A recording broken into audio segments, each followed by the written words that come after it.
Hello mga kabibig! Welcome back sa ating bagong YouTube channel. Ito ang pinakamaingay na YouTuber sa balat ng YouTube. Ako si Kabibig, maglabag-labag na siya with evidence. Naku po, pinahiya ni VP Sara si General Torre sa makalumang 3 minutes police respond. Naku po, bakit makaluma ang VP Sara? Di ba? Marami ang nagsabi maganda yung 3 minutes or 5 minutes respond. Ay talaga ba? Ay, nagmukhang bobo si General Torres mga suggestions ni VP Sara. Oo mga kabibig, talagang wala. Wala akong masabi kay VP Sara.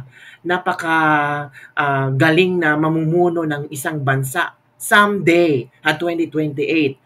Naka-receive ng maraming applause si VP Sara after niyang pinamukhang walang alam si General Torres sa kanyang ginagawa ngayon, lalo na sa mga pulis. Itong 5 minutes police response, ay 3 minutes pala siya, tapos binago sa siya into 5 minutes kasi parang masyado nang maaga yung 3 minutes.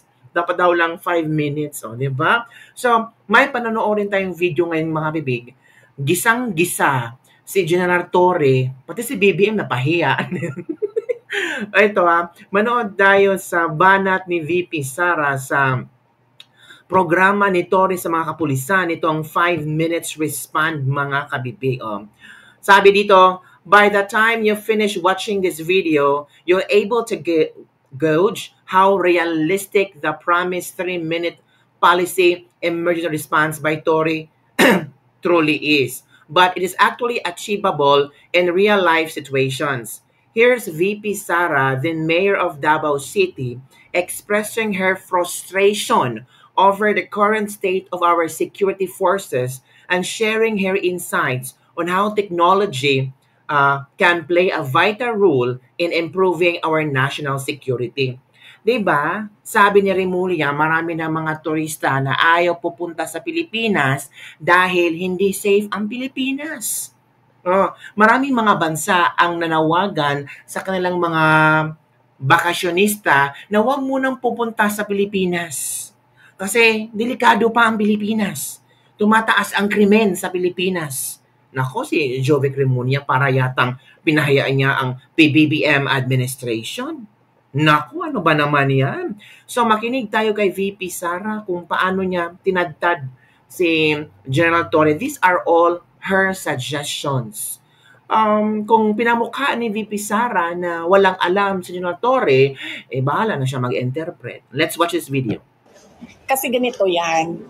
Diba? Meron kang police population ratio at meron kang gustong gawin na police visibility. Kahit anong gawin mo, hindi dadami ang police, dodoble ang police overnight. Correct. Para umabot yung police to population ratio mo at magkaroon ka ng police sa kada kanto na ang buong teritoryo ng Pilipinas. Correct. Diba ito yung promises ni General Torre na kung may krimen, tawag lang kayo sa numero, 3 to 5 minutes nandiyan na ang pulis. So it means every kanto nakadistino na ang pulis. Ready na ba ang mga pulis? Diba? So for example, yung police station ay 50 kilometers from the, anong tawag doon, kung ang krimen. Tapos tatawag ka ng 3 minutes, darating kaya sila within 3 minutes? So, makinig tayo kay VP Sara kung ano ang suggestion. Dapat ang ginagawa ng Pilipino, I'm trying not to utter the word BOBO Bobo. Dapat ang ginawa ng Pilipino. Pasensya na hindi ko sasabihin yung word na bobo. Hala, sino kaya ang bobo? Hello? Attention PNP Chief, makinig ka ng mabuti Sino kaya ang sinasabihan ni VP Sarang bobo? Nako. Ginagawa ng Pilipino, nag-iisip siya. Ang daming teknolohiya. Correct. Na available na ngayon sa market. Paano ko ba gagawin at gagamitin ang modern technology para sa trabaho naming mga pulis? Totoo, modern technology, di ba? May budget ang kapulisan dyan. Tama. May budget ang kapulisan. Modern technology. para mas madaling marisolba ang mga kaso. Uy, mautak si VP Sara. Kaya pala sa Davao, matiwasay, ang mga pulis agad-agad nandiyan nagresponde kasi ginamit ang teknolohiya. 'Di ba? May drone, may robot, Mm. may CCTV, napakaluma na yan ng CCTV, at napakarami pang iba Correct. na pwede mong gamitin, pwede mong i-harness from the universe para gumaling, gumanda, at umayos ang trabaho ng pulis. Tama. Sana ito yung klaseng leader, no, ha, nakakausapin ang isang PNP chief. May budget kayo, PNP chief. Make sure, ha, gamitan nyo ng panibagong teknolohiya para mapadali yung 5 minutes response ninyo sa mga krimen. Diba? In fairness, ang ganda ng suggestion ni VP Sara. Ang problema lang kung tatanggapin ba ang suggestion ni VP Sara. Even though maganda ito, pero pag ikaw ay ayaw mo sa mga Duterte, of course, hindi mo talaga ito, tawag-tawag dito, a-apply. Kasi, parang nasupalpal ka sa katalinuhan ni VP Sara, sa kanyang strategic plan on how to solve or to protect national security. May ganito bang plano si BBM? Ano bang plano ni BBM about national security? 'Di ba? Meron ba? Bakit nandoon ka pa rin sa ilalagay ko ang pulis sa kanto Correct. na with a drone, with a robot, kasi robot ang pagkakaalam ko sa pangalan nila, na pwede mong ano tawag yan?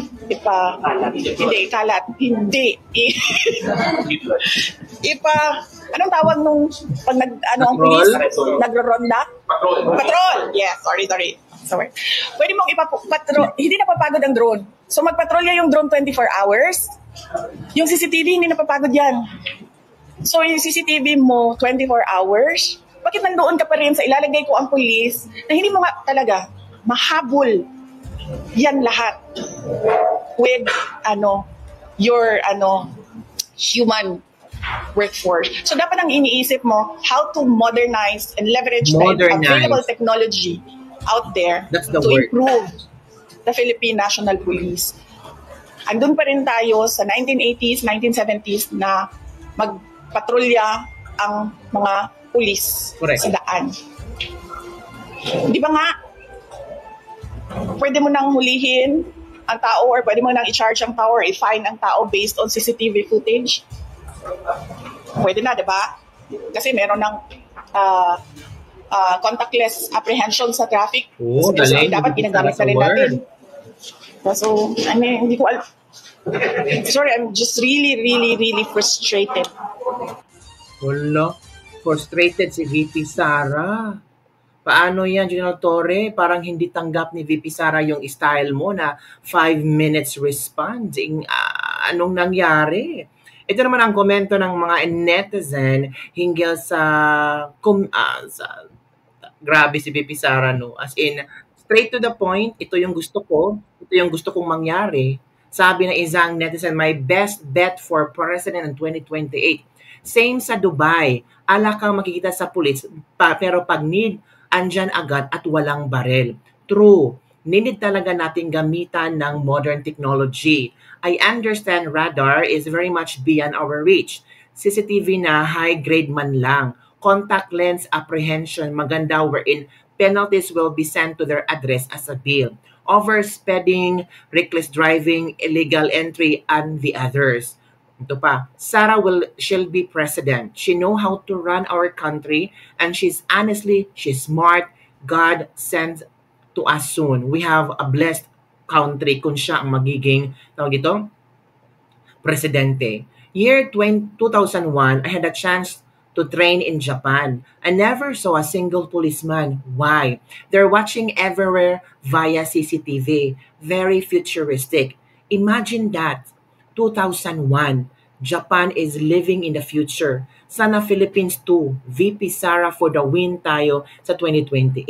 Tingnan mo kababigang. Tulad sa Davao, ito na. Tulad sa Davao, akala ng motorista walang pulis na nagbabantay kasi hindi mo talaga makikita ang mga pulis.